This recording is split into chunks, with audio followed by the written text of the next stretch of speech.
Fight fans all over the world, it's Daddy P on the corner, in the corner boxing. What? Hey, I'm back at you.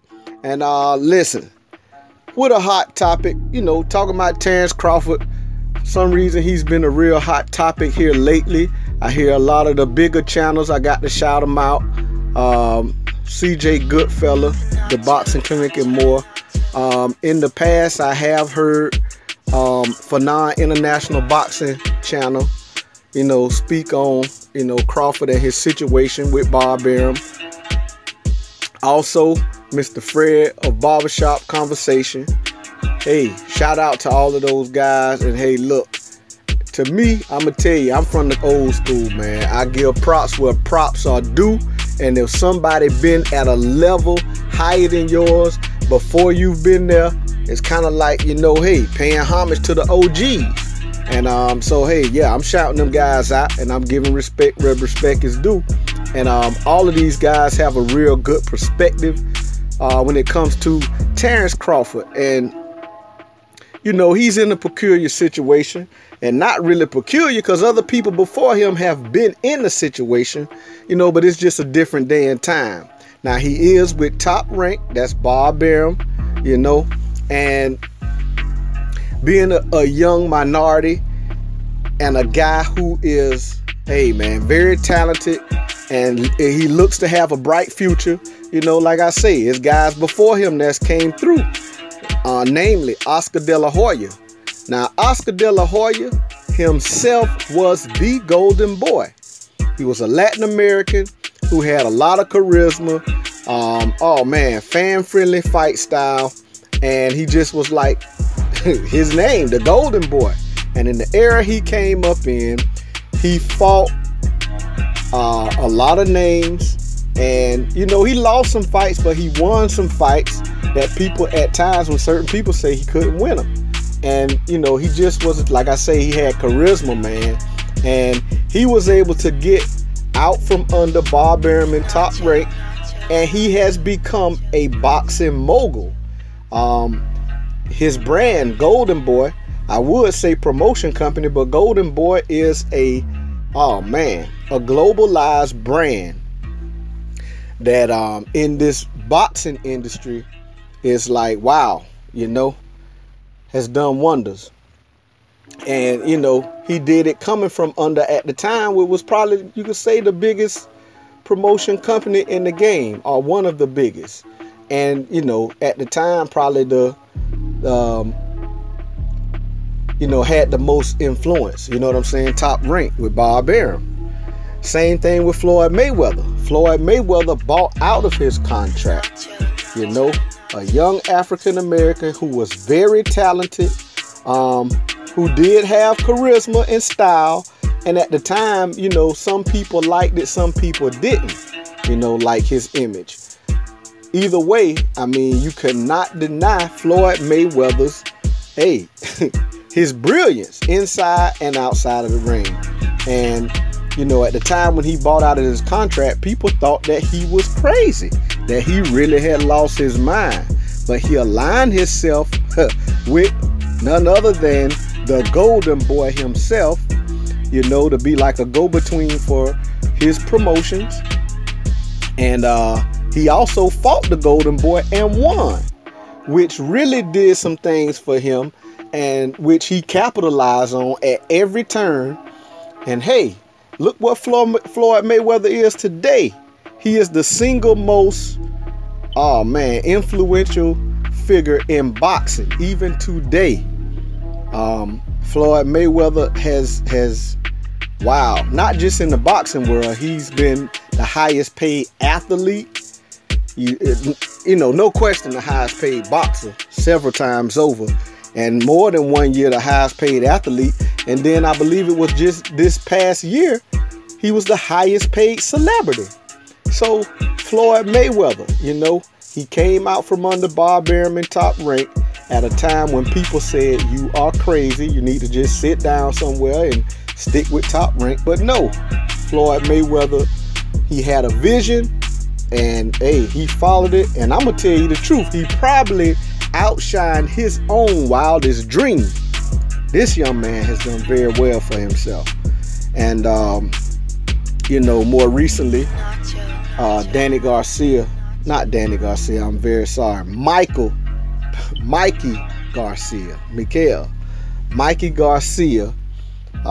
He was with Top Rank. He was very unhappy with his contract and how things were going. He sat out for a while, and this is what Fred was talking about, I think just a couple days ago. And you know, so I got to shout him out, you know. And you know, the thing with Mikey Garcia is whatever his contract was, you know, it was by dates. You know, I guess he had it to a certain year, and I don't know what it was, you know, by the fights. But he sat out a couple years, you know, didn't make money on fights, and you know, just kind of waited it out. Obviously staying in shape, you know, he's come back now, and he's happy with what he's doing. He's made some very great strides for himself, you know, being able to manipulate his weight. He's become a world champion since he's come back in 2 different weight classes. That's since he came back, you know. And hey, I mean, he looks to have a very bright future. And see, I'm saying all this to say about Terence Crawford. The thing with Terence Crawford is, and then, you know, I was listening to all of these different perspectives. Like I said, very well respected. I respect and agree with all the, you know, the stuff that all of these different gentlemen were saying.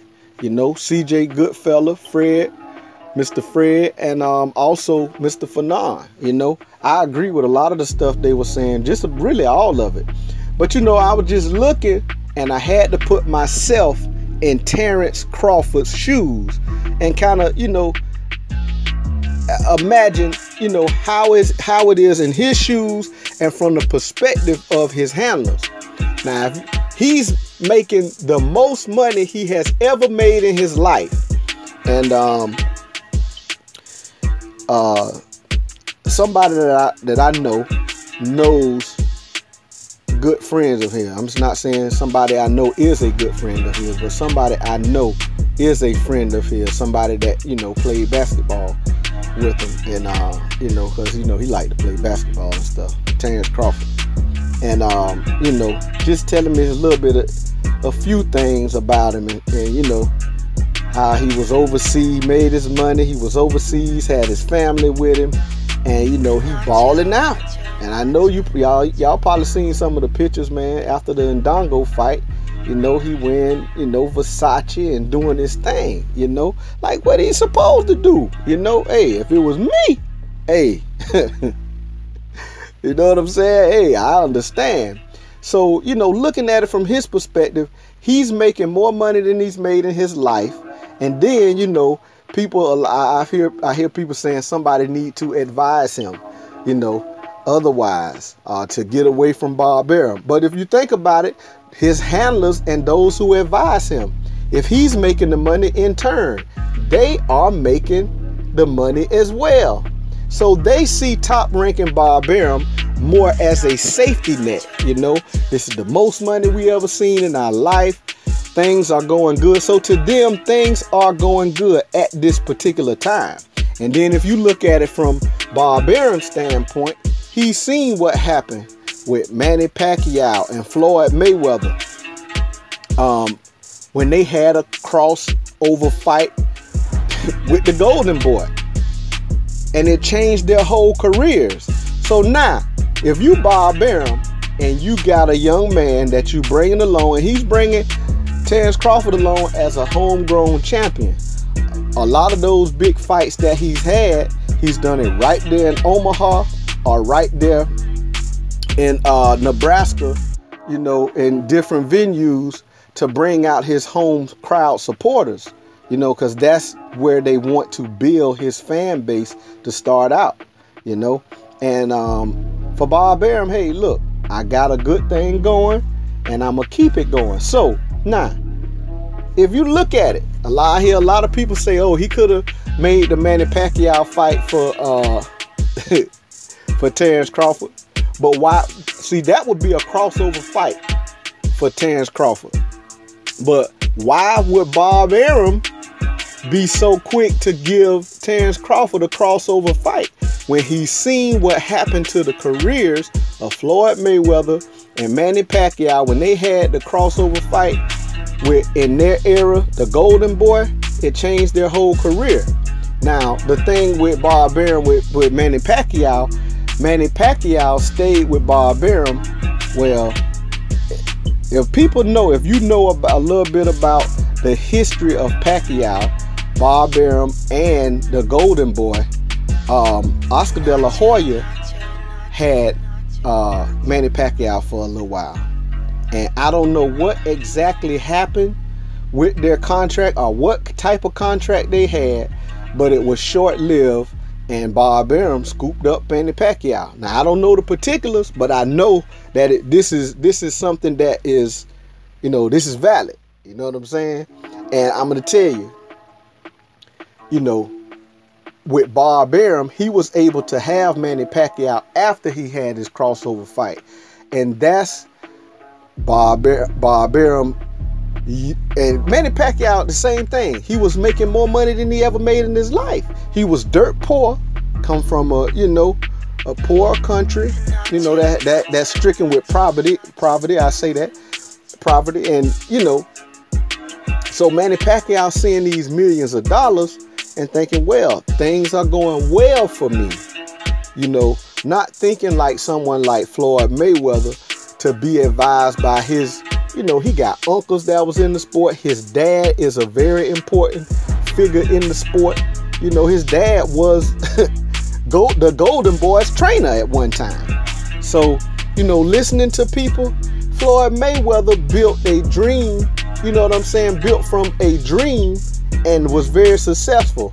But Manny Pacquiao, just being a young man that's come from the dirt, he got it out the mud, which I'm not saying. See, Floyd Mayweather came from some adversity too. Now, I'm not saying that Floyd Mayweather didn't, but the thing is, Manny Pacquiao didn't have people that were very close to him, that were connected to the sport for years before he got into the sport. All of the people he knew that was his advisor and everybody were people that he met coming into the sport. So he didn't have that advice or the influence that Floyd Mayweather had. So to him, Bob Arum, hey, safety net. Oh man, I'm making all these millions of dollars with Bob Arum. If I stay with him, I stay making the millions. And the people that were around him, they weren't gonna closely advise him, hey man, you need to leave Bob Arum, because they getting paid too. The thing is, when things, the later on in his career, when things were not like everybody wanted it, now they start to wake up and see, man, look, Manny Pacquiao, you might need to leave this guy alone. And you can tell, you know what I'm saying, what's happened at the end of Manny Pacquiao's career. Now, he's probably made a lot of money, but he probably could have made a little bit more if he would have made a different move, similar to what Mayweather did, because he did have the fan base and he had the name. He had a certain type of charisma about himself.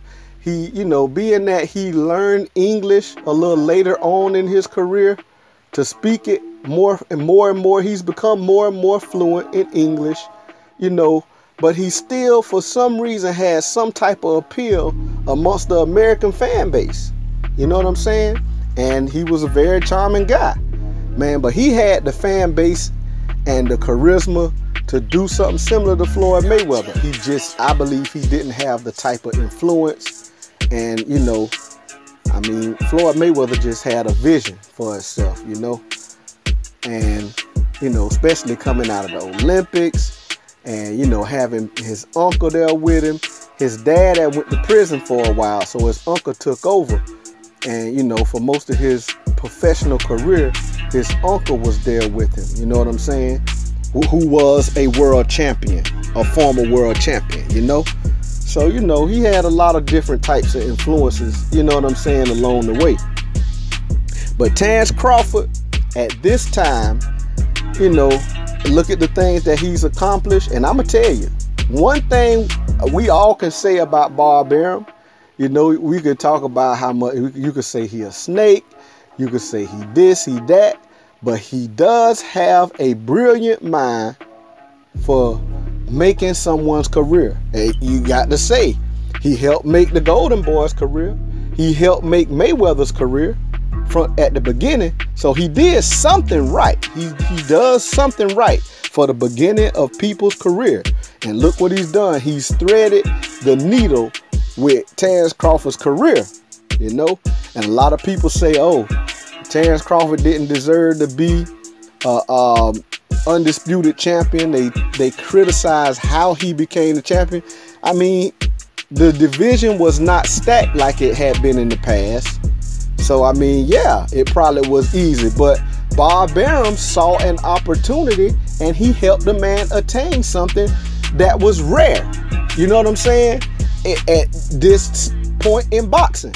So Bob Arum, now he's helped the young man have some accomplishments that, you know, hey, somebody else could have thought of something like that, but Terence Crawford was at the right place at the right time, and Bob Arum, you know, hey, made it happen for him. Put him in the right situations. The man became undisputed at 140 and then moved up to 147.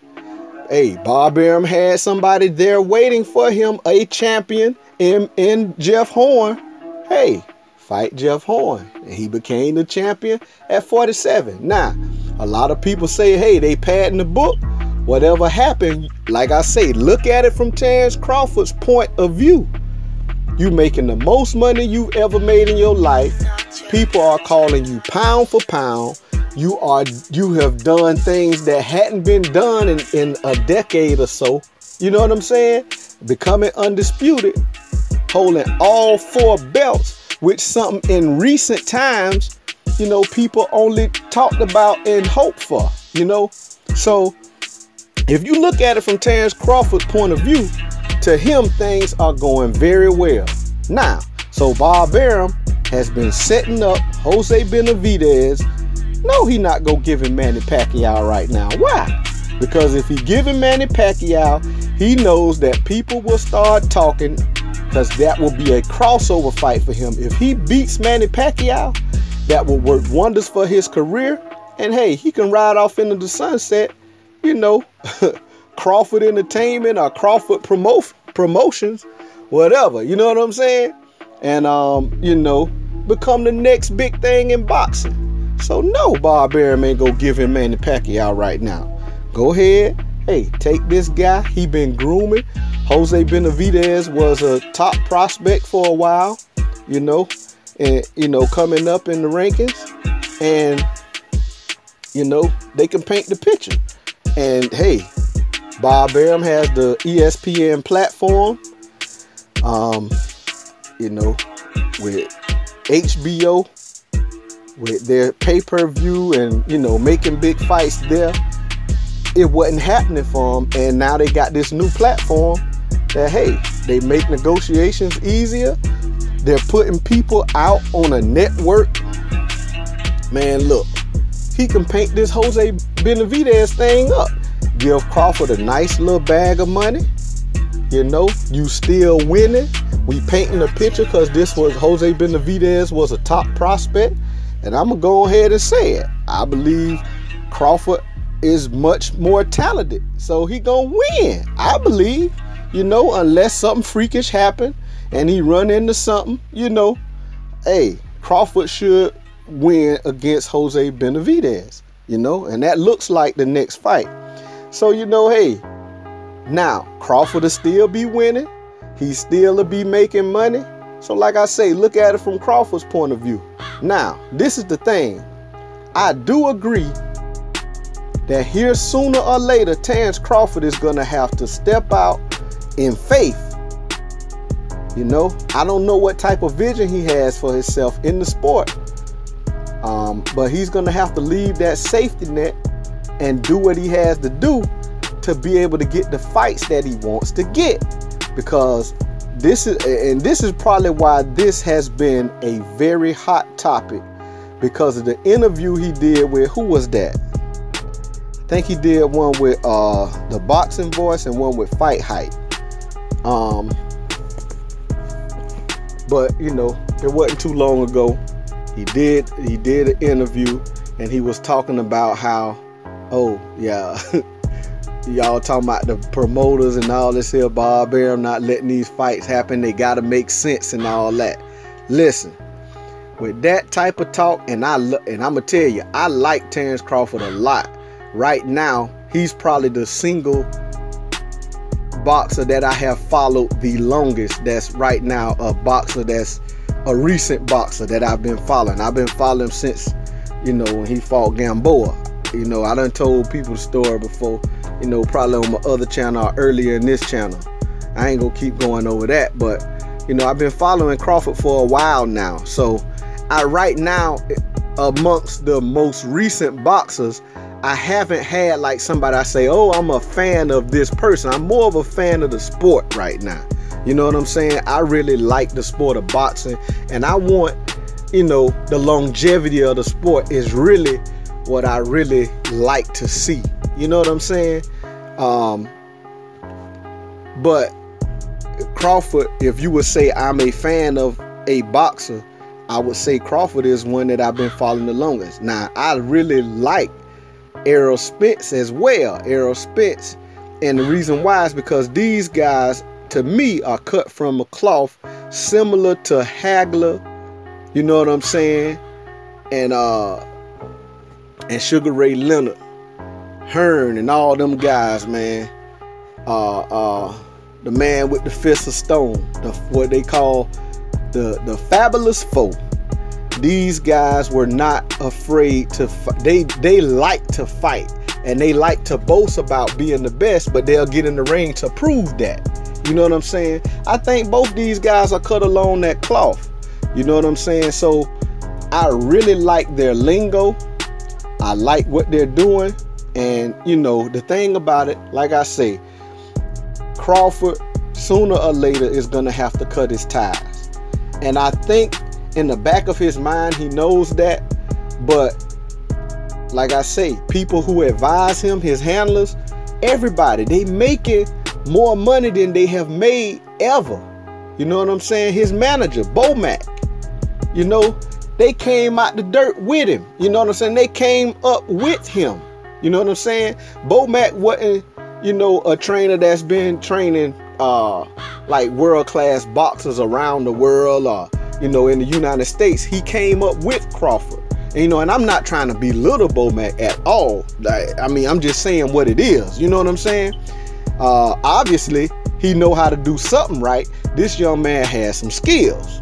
But what I'm saying is, you know, he has come up with him. So when you got people that come up with you, hey, look, why somebody go advise him to do something, you know, and this is the best they've been doing the whole time, you know? So, but sooner or later, I think everybody knows it. But I believe they know, or they believe in themselves, that Terence Crawford needs a crossover fight. The thing about it is, Bob Arum know that too. You know what I'm saying? So, you know, and I'm saying, I'm looking at it like this. I see the talent in Terence Crawford, and I also see the division. And I heard somebody else say this. I can't shout you out because I don't remember where I heard it from. But this division is made up of a bunch of talented gentlemen that needs to prove themselves by having a crossover fight. So the best thing for them to do is, like I did a video on this a long time ago, like the Fabulous Four, they need to mix it up and not be afraid of losing, not being afraid to have more than one loss on your record, or have your O broken or whatever. Just fight. These guys, the Fabulous Four, Sugar Ray Leonard, Hagler, Hearn, Duran, all of these guys lost. They have losses on their records. But that, to them, that didn't make them, you know, any less. They just wanted to come back and prove that, hey, I'm better than you. And they believed that with such conviction that they came out and say, I'm gonna show you in the ring. And I believe if these young men, you know, the upper echelon of the sport, Errol Spence done told you he ready. He been calling everybody out since before he had a belt. Errol Spence did. And his lingo has not taken a back seat since. He still want to fight the best. He still believe that he's the best in the division. And he still would take all comers. You know what I'm saying? And then, you know, you have guys like Danny Garcia, Sean Porter, you know, and I'm not gonna get into the whole thing, but these guys are still upper echelon of the welterweight division. These guys are very talented and have proven in the ring that they belong on the elite level of welterweight boxing. So, I mean, yeah, they are upper echelon, even though right now they don't have a belt and they're about to fight for one. Without a belt, they are still, to me, upper echelon welterweight. You know, you have to come past them to say that you are the best. You know what I'm saying? But at this time, these guys need to mix it up. And I said this on, I think I said it on, I think CJ's channel, the Boxing Clinic and more. Man, I wish, but it probably ain't gonna happen because it's a lot of hate for Richard Schaefer in this game and a lot of politic things that probably won't, you know, still keep things back. But man, I wish Richard Schaefer would do a World Boxing Super Series for the welterweight division. You know what I'm saying? Because I want to see how hungry these guys really are. You know what I'm saying? You know, and not just talking a good game, but getting in there and saying, okay, and see. And I know what it is. Everybody know what it is. It's the politics of boxing.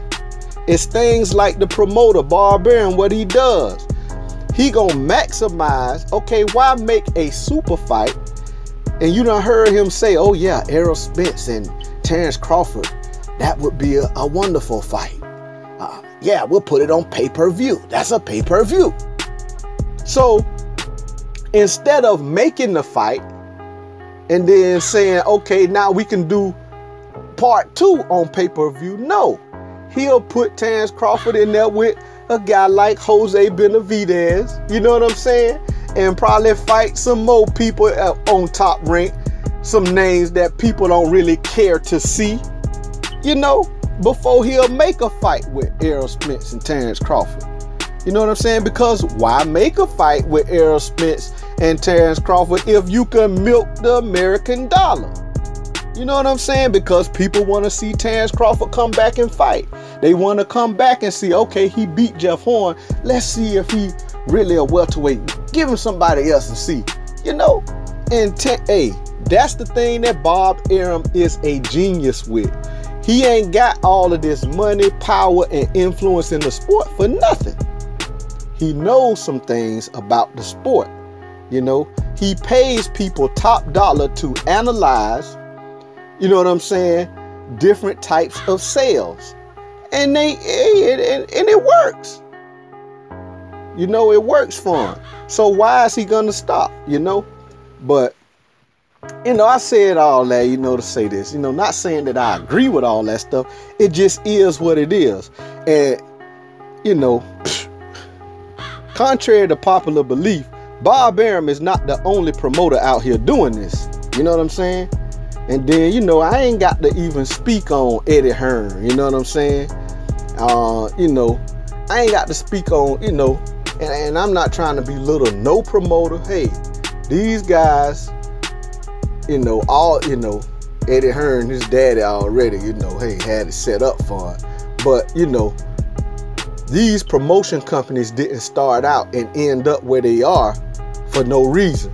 They know something about the sport and they know how to make dollars in the sport. And because the sport has become such a gold mine and everybody want a piece of it, it is what it is. And that's why you have sanctioning bodies that are aligned with promoters. I heard somebody talking about it the other night, but I've been said this on my old channel. You see the type of relationship. I think it was Fight View 360. What my man is, Fight View 360. What his name? I can't remember. T Street Controversy Live. You know, talking about how WBO and their relationship with Bob Arum. But I'm going to just stand flat-footed and say it. Yeah, Bob Arum has an exclusive relationship with the WBO. You know? And hey, it's part of his dynasty. You know what I'm saying? Hey, how many top-ranked guys are in the WBO as world champions? How long has that WBO strap stayed right there at top rank in the welterweight division? Look at it. And then, hey, you know, Mayweather fought Pacquiao for it, but, you know, got it. But, hey, look where it's at now. It came right back to top rank. Now it been at top rank. So, hey, whatever, however you want to look at it. Nah, I'm not standing here bringing up lies. I'm talking about this is facts that you can look at and see. What a WBO, who had, okay, now Terence Crawford is with top rank, right? He hold the WBO. Where was it before he had it? Jeff Horn had it. Where was it before he had it? And then where was it before he had it? You know what I'm saying? You see Tim Bradley had it. You see Jesse Vargas had it. You know what I'm saying? Pacquiao done had it and lost it and got it back. Okay. So I'm just saying, you know, I ain't telling no lies and I ain't said nothing wrong yet. I'm just saying what it is, you know, and I'm gonna stand flat-footed and say it. Whatever, you know.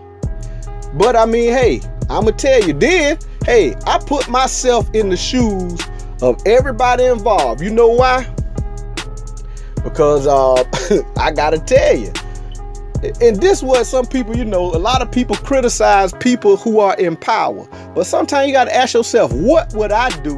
And it's easy to say, oh, if I was in the position, I'd do it like this. That's easy to say when you ain't got the position, when you ain't making the money that some of these guys making and been in the sport as long as some of these guys been in it. You know, it's easy to say, oh, if I was a promoter, you know, and I'm going to tell you, I like what Richard Schaefer is doing. Richard Schaefer has built a platform for the best to fight the best. When he came back, y'all know he was see, Mayweather worked closely with Richard Schaefer when Mayweather was coming up on the rise and working with Golden Boy. That's when Richard Schaefer was the president over there. You know, and Mayweather worked closely with him. And then y'all know Golden Boy and Richard Schaefer had some falling out. So Richard Schaefer, you know, some legal problems. So Richard Schaefer had to go in hiding for a while, couldn't do nothing. I don't know what type of contract he had with him, but he was like null and void for a minute, whatever. But he's come back and he's created a platform with this World Boxing Super Series where whatever weight class he does it in is he brings the best against the best. And man, I love it. But everybody not go play it like that. You know what I'm saying? And I'm going to tell you, you know, man, look, like I say, I ain't been in the street. I done tell you before, I ain't been in the street for a long time. Hear what I'm saying. I'm not saying I'm no gorilla in the street. You know what I'm saying? But it was a time I was in the street. And when I was in the street, everybody know how it is. And different people been on different levels. You know, I'm not saying I was no big kingpin. No, I ain't saying that. But the level I was on, whatever level you on, you want to at the least stay there. You don't want to fall to no level under that. But it's things you have to do in order to stay at that level. You know what I'm saying? And all of the time, it ain't all pretty.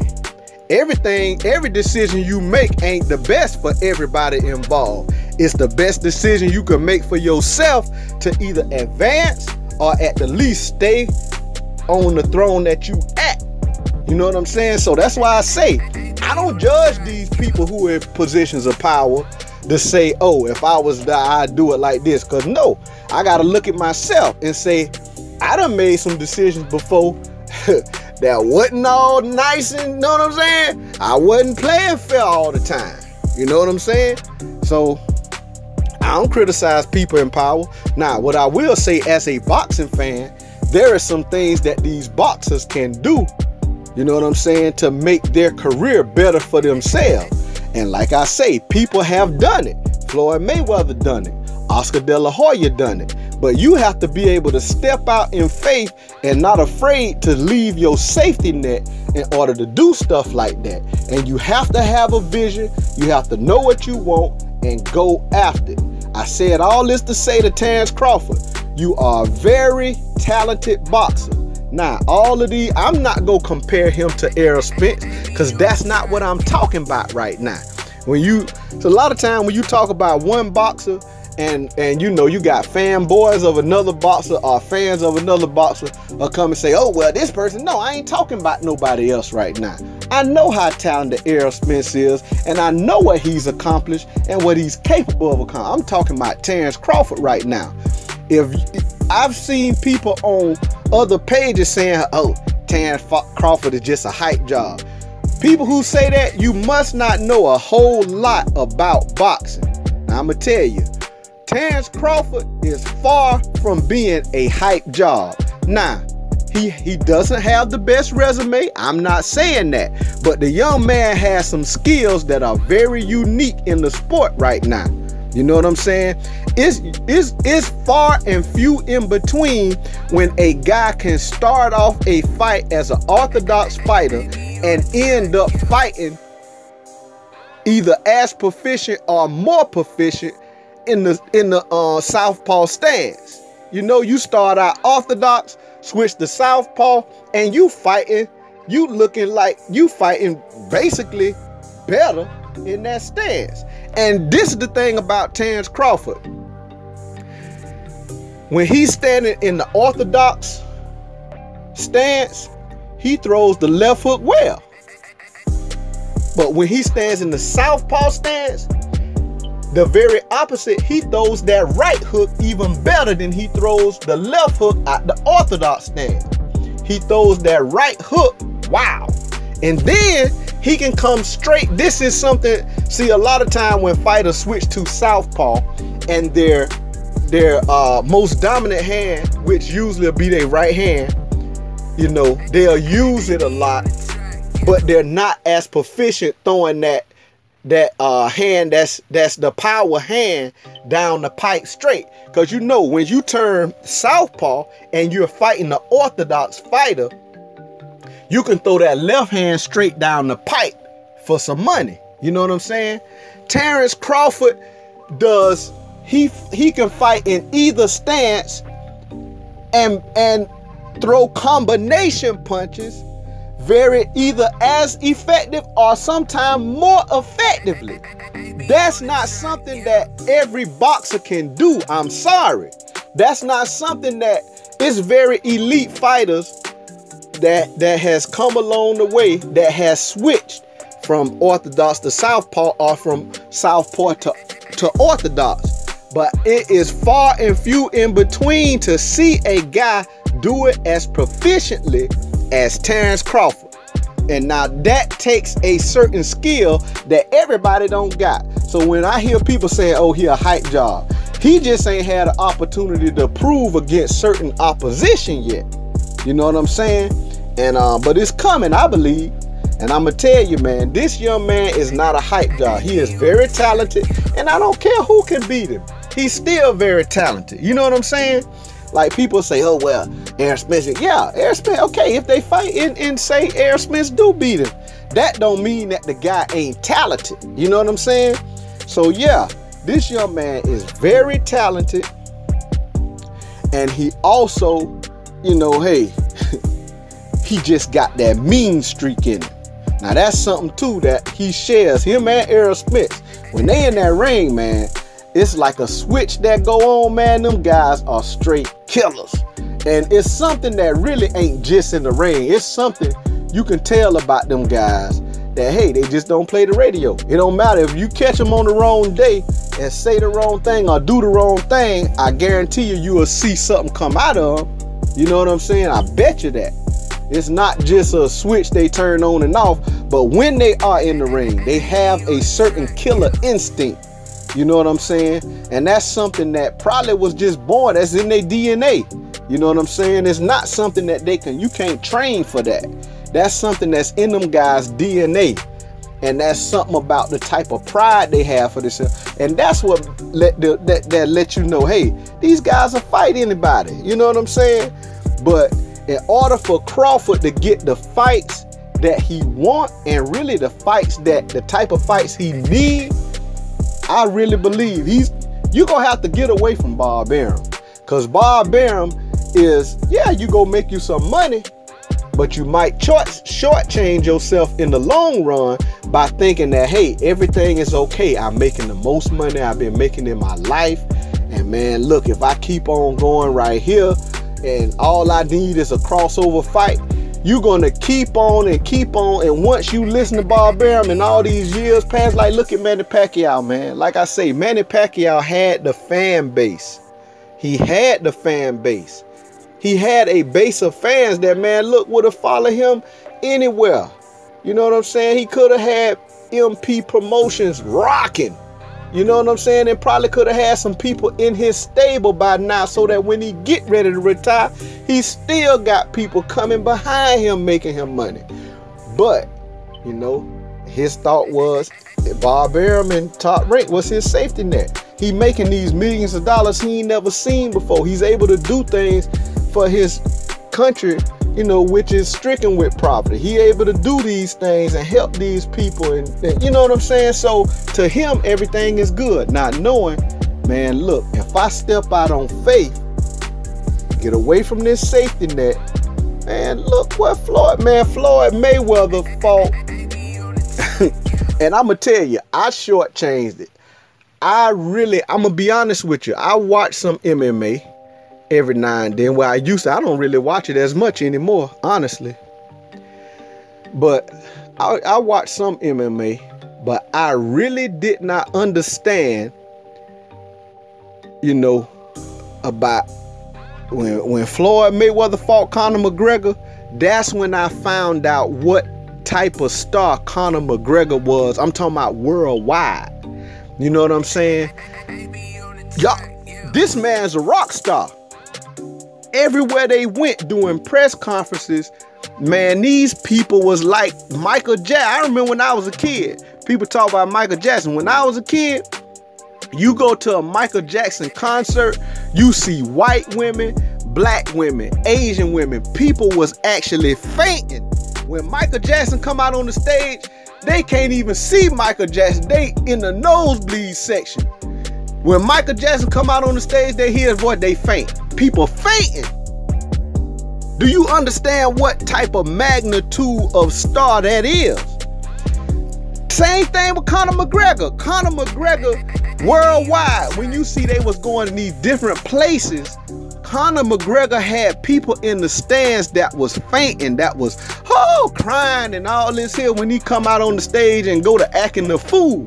Now you know somebody famous when they go out on somewhere and act the fool and people really looking at them like a dignified, you know what I'm saying, figure. That's what type of star Conor McGregor was. I'm be honest, I did not understand that until the press. Now, Floyd Mayweather understood it. But Floyd Mayweather, yeah, he got some criticism. But guess what? Floyd Mayweather at this point in his career, man, he done did what he had to do for the sport of boxing. His legacy was intact. So if he gets some criticism for doing this 50-0 fight, so what? He gonna make more. He made more money than he ever made. More money than the Pacquiao fight. You know what I'm saying? So, but that's what he set himself up for. You know, but he had to step out in faith. When people told him he was crazy, you crazy for leaving Bob Arum, at the time the most influential promoter in the sport and one of the biggest promotion companies in the sport. You gonna leave him and think you finna start something on your own? Hey, hindsight is 20/20, but at the time Floyd Mayweather had to step out on some faith. And I'ma tell you, you know, the thing about Terence Crawford, see, Floyd Mayweather, at a time in his career, at a pivotal point in his career, he had figured out something, you know, that at the time was golden. He figured out that, saying kind of similar to, he thought it was similar to something like Muhammad Ali. People gonna love me or people gonna hate me. But for the same very reason, they go buy my pay-per-view. You know what I'm saying? He aligned himself with the Golden Boy Promotions. He fought the Golden Boy, and when he beat the Golden Boy, look, he already had a fan base of fans that loved him, but he created a fan base of people who hated him. And you know, some of the most emotional and biggest fans are Latin fans, Latin Americans and Latin fans. He created a hate to where he had people that loved him, people that hated him. But all of them go buy his pay-per-view for the same, for different reasons, but they all buying this pay-per-view because the people who love him want to see him keep winning, and the people who hate him, they just want to see him lose one time. But Floyd Mayweather figured that thing out, and Floyd Mayweather became a mega star.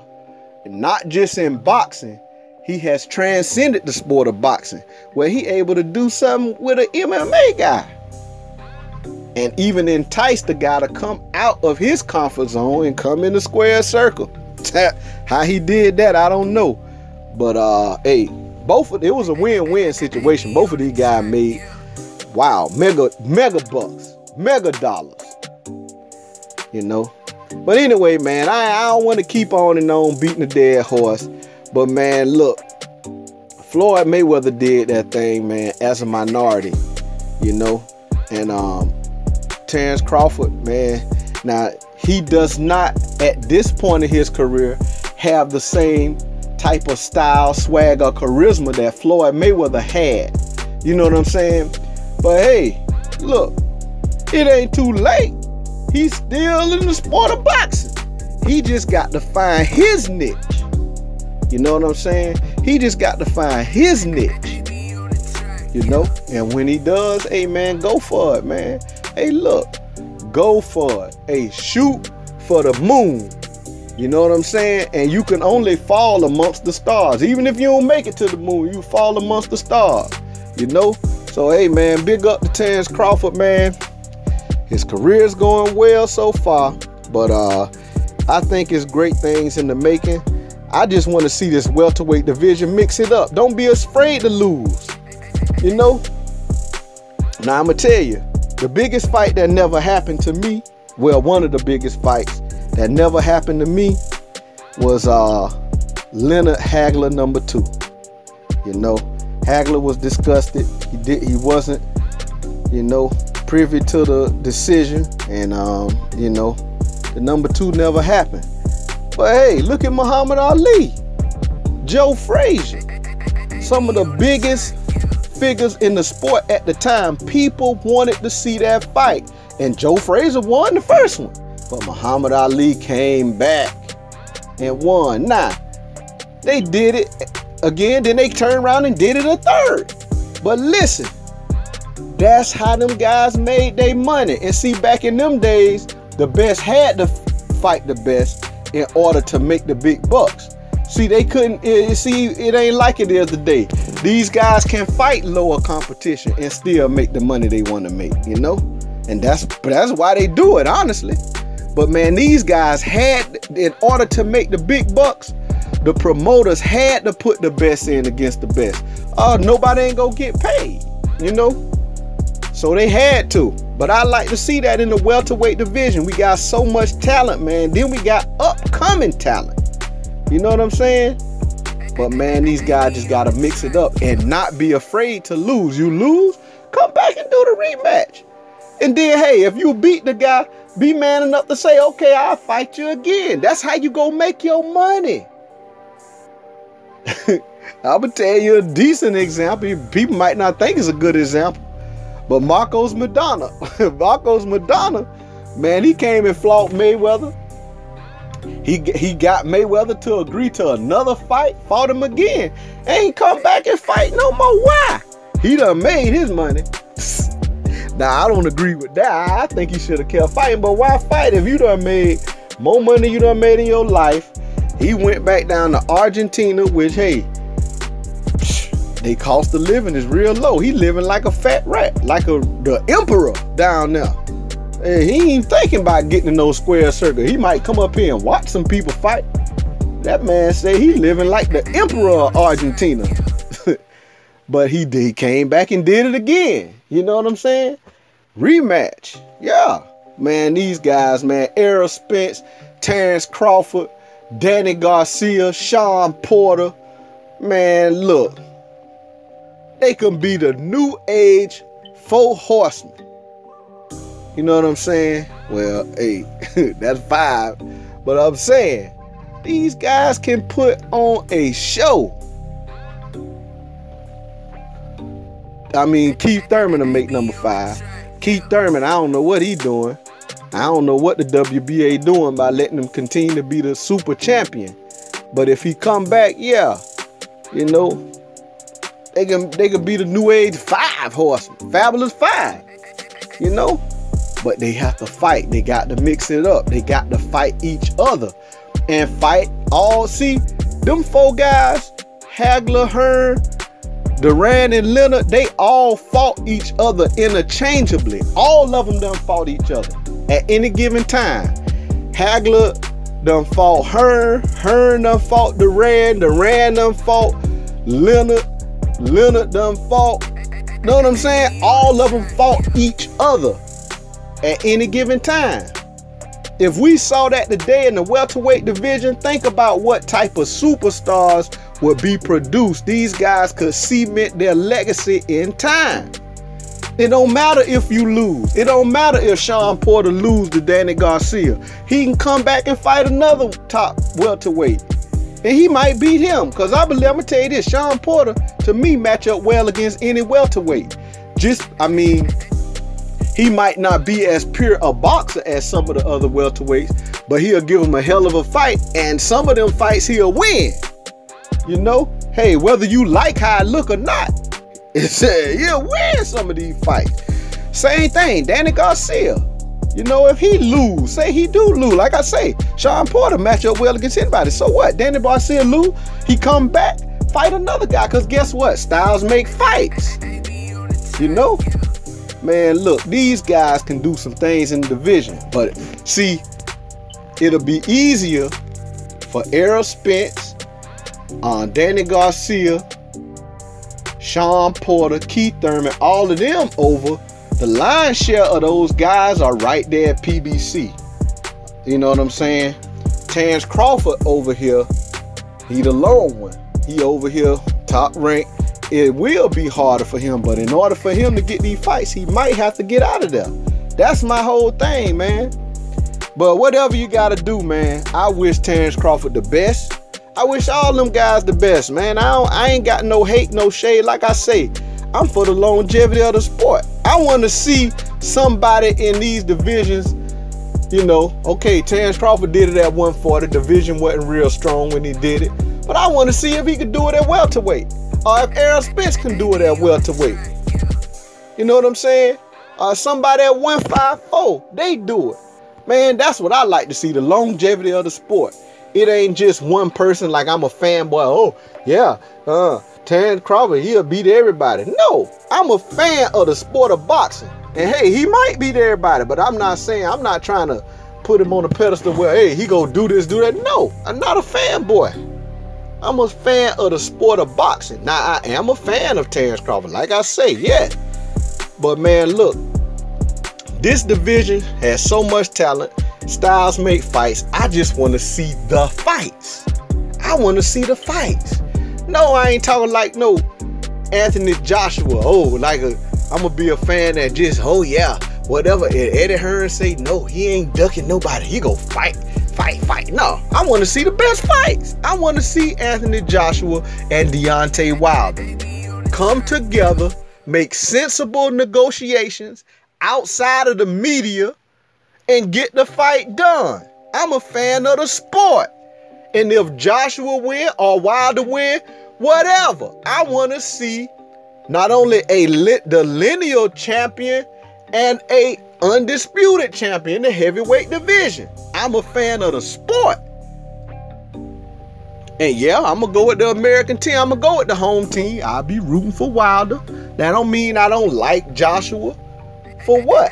The young man came up and, you know, he done did a little thing, couple little things. But I want to see him fight the best. And if he lose to Wilder, come back and fight him again. Heavyweight's been doing that. Guy from his own country, Lennox Lewis, got beat by a guy everybody thought he was gonna walk through. He got beat. What'd he do? He ain't, oh, bro, I done lost. Oh, no, he came right back and fought him and beat him, knocked him out. So, man, that's what the sport is about. Boxing is not about how hard you can hit. It's about how hard you can get hit and get back up and keep fighting. That's the sport of boxing. On that note, this Daddy Pete on the corner, in the corner boxing. Slap that like button for me. Subscribe to the channel. Hit the bell icon so you can be notified every time it goes down. Daddy Pete out of there.